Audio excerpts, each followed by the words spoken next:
Assalamu alaikum everyone. Welcome to our YouTube channel Learners Club. Dear friends, today I am going to discuss future indefinite tense changing into passive voice. दोस्तों आज हम future indefinite tense को passive voice में convert करेंगे और सबसे पहले हम रूल्स को पढ़ेंगे कि कौन कौन से रूल्स हमें काम आएंगे फ्यूचर इंडेफिनिट टेंस को एक्टिव वॉइस से पैसिव वॉइस में कन्वर्ट करने के लिए। सबसे पहले जैसे कि मैंने प्रीवियस लेक्चर्स में भी तमाम ये रूल्स डिस्कस किए हैं, मैं बार बार इनको इसीलिए हर वीडियो में डिस्कस कर रहा हूँ ताकि आप लोगों को ये तमाम के तमाम रूल्स क्लियर हो जाएं। Rule number 1, convert the object of the active voice sentence into the subject of the passive voice sentence. सबसे पहले हम सब्जेक्ट को ऑब्जेक्ट में चेंज करेंगे अगर हम पैसिव वॉइस में कन्वर्ट करेंगे। सेकंड रूल है, then use the helping verb will be and shall be according to the subject of the passive voice sentence।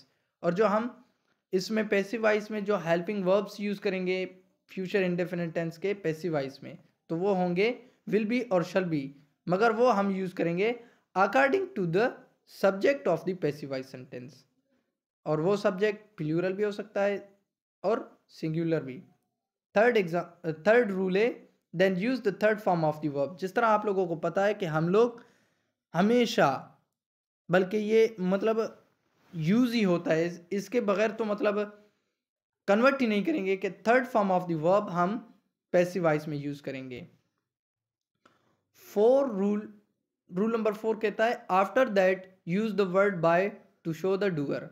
और डूअर को शो करने के लिए हम लोग जो प्रीपोजिशन यूज करते हैं बाय, डूअर को शो करने के लिए। और ये ज़रूरी नहीं कि हर मतलब पैसिव वॉइस सेंटेंस को बनाते हुए हमने डूअर को शो करना है, विदाउट डूअर के भी आपका जो सेंटेंस है वो करेक्ट कहलाएगा। Fifth rule, then convert the subject of the active voice sentence into the object of the passive voice sentence. और जो हमारा सब्जेक्ट होगा एक्टिव वॉइस में उसको हम ऑब्जेक्ट में कन्वर्ट करेंगे। रूल नंबर 6 कहता है in the end at the remaining words if there are any in the active voice sentence. अगर एक्टिव वॉइस सेंटेंस में कोई फर्दर इंफॉर्मेशन दी गई है तो हम उन वर्ड्स को एट द एंड पुट करेंगे। दोस्तों ये तो थे रूल्स। अब हम इन रूल्स को एग्जांपल्स की मदद से समझते हैं। और सबसे पहले पॉजिटिव स्टेटमेंट या positive assertive sentences. Example number 1, आई शैल हेल्प देम। अब देखें कि यहाँ पर हमारा जो सब्जेक्ट है वो है आई और जो हमारा ऑब्जेक्ट है वो है देम। जब हम इस सेंटेंस को एक्टिव वॉइस से पैसिव वॉइस में कन्वर्ट करेंगे तो हम देम को एज अ सब्जेक्ट यूज करेंगे पैसिव वॉइस में। तो देम का जो सब्जेक्टिव केस है वो है दे। दे के साथ हमने जो हेल्पिंग वर्ब यूज करना है वो विल बी यूज करना है, विल बी। और फिर उसके बाद हमने हेल्पिंग वर्ब के फौरन बाद विल बी के बाद third form of the verb help का थर्ड फॉर्म हेल्प्ड। देन हमने डूअर को शो करने के लिए प्रीपोजिशन बाय यूज किया और फिर आई का जो ऑब्जेक्टिव केस है, क्योंकि आई सब्जेक्ट है एक्टिव वॉइस में तो हम इसको पैसिव वॉइस में एज अ ऑब्जेक्ट यूज करेंगे। तो यहां हमने आई का ऑब्जेक्टिव मी रखा। सेकेंड एग्जाम्पल है he will cancel the paper. अब यहां पर देखें कि इस सेंटेंस में जो सब्जेक्ट है वो है ही और जो हमारा ऑब्जेक्ट है वो है द पेपर। जब हम इस सेंटेंस को एक्टिव वॉइस से पैसिव वॉइस में कन्वर्ट करेंगे तो द पेपर को एज अ सब्जेक्ट यूज करेंगे पैसिव वॉइस में, और द पेपर के साथ जो हमने हेल्पिंग वर्ब यूज किया वो है विल बी। और फिर उसके बाद third form of the verb cancel का थर्ड फॉर्म कैंसल्ड। फिर उसके बाद हमने प्रीपोजिशन बाय यूज किया और फिर ही का ऑब्जेक्टिव केस हिम रखा। थर्ड एग्जाम्पल है ही विल फॉलो मी। अब यहाँ पर देखें कि हमारा जो सब्जेक्ट है वो है ही और जो हमारा ऑब्जेक्ट है वो है मी। तो हमने जब इसको पैसिव वॉइस में कन्वर्ट करना है तो मी को एज अ सब्जेक्ट यूज करेंगे और मी का सब्जेक्टिव केस है आई। आई के साथ हमने आई के साथ हमेशा हमने helping verb shall be use करना है, सिर्फ आई के साथ हमने शैल बी यूज करना है। फिर उसके बाद हेल्पिंग वर्ब के फौरन बाद हमने third form of the verb follow का थर्ड फॉर्म फॉलोड, और फिर उसके बाद प्रीपोजिशन बाय यूज किया डूअर को शो करने के लिए, और फिर ही का जो ऑब्जेक्टिव, ही क्योंकि हमारा एक्टिव वॉइस में सब्जेक्ट है तो हमने इसको पैसिव वॉइस में एज ऑब्जेक्ट यूज किया तो हम ही का ऑब्जेक्टिव केस हिम रखा। ये तो थे पॉजिटिव स्टेटमेंट। अब नेगेटिव स्टेटमेंट्स को किस तरह एक्टिव वॉइस से पैसिव वॉइस में कन्वर्ट करेंगे। सबसे पहली एग्जांपल है she will not type this letter. अब यहाँ पर हमने एडिशन की नॉट की, क्योंकि सेंटेंस हमारा नेगेटिव है, तो हमने पैसिव वॉइस में भी हमेशा हेल्पिंग वर्ब जो हमारा शल बी और विल बी है उनके दरमियान, शल बी के दरमियान, विल बी के दरमियान हमने नॉट को पुट करना है। और बाकी हमारा तमाम का तमाम स्ट्रक्चर सेम रहेगा जिस तरह हमने पॉजिटिव स्टेटमेंट्स में फॉलो किया था।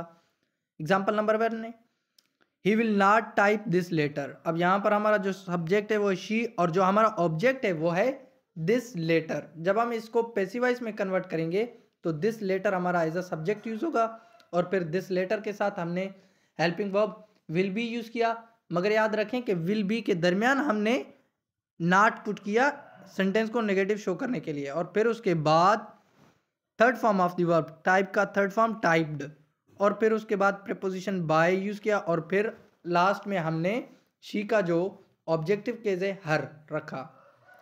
सेकंड एग्जांपल है ही will not cover his head.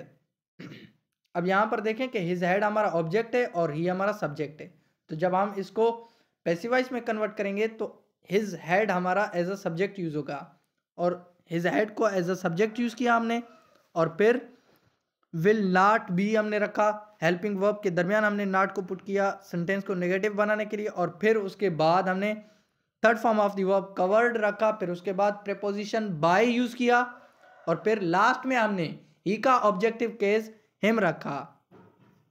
Third example है the dog will not bark at them, they will not be barked at by the dog. दोस्तों ये तो थे नेगेटिव एग्जांपल्स। अब आते हैं कि इंटरोगेटिव एग्जांपल्स को किस तरह हम एक्टिव वॉइस से पैसिव वॉइस में कन्वर्ट करेंगे।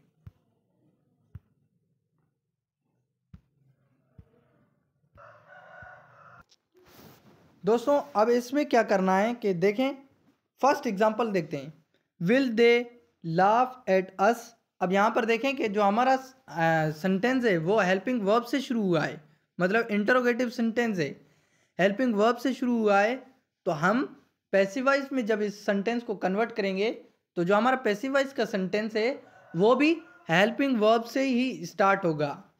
अब यहाँ पर देखें कि अस इसमें हमारा एज अ ऑब्जेक्ट यूज हुआ है और दे हमारा as a subject active voice में यूज हुआ है, तो जब हम इस सेंटेंस को पैसिव वॉइस में कन्वर्ट करेंगे तो अस का सब्जेक्टिव केस वी रखेंगे, मगर वी के साथ हमने हेल्पिंग वर्ब शल भी यूज कर सकते हैं, विल भी यूज कर सकते हैं। तो हमने यहाँ पर हेल्पिंग वर्ब शल रखा, फिर उसके बाद हमने वी रखा, और फिर जो शल का हेल्पिंग वर्ब शल बी का सेकंड पार्ट जो था हमने बी रखा, फिर उसके बाद third form of the verb laughed रखा, फिर उसके बाद प्रीपोजिशन एट क्योंकि सेंटेंस में यूज हुआ है, और फिर उसके बाद हमने प्रीपोजिशन बाय यूज किया, और लास्ट में हमने दे का ऑब्जेक्टिव केस डैम रखा, और लास्ट में हमने क्वेश्चन मार्क पुट किया सेंटेंस को इंटरोगेटिव शो करने के लिए। सेकंड एग्जांपल है शैल वी टेक टी।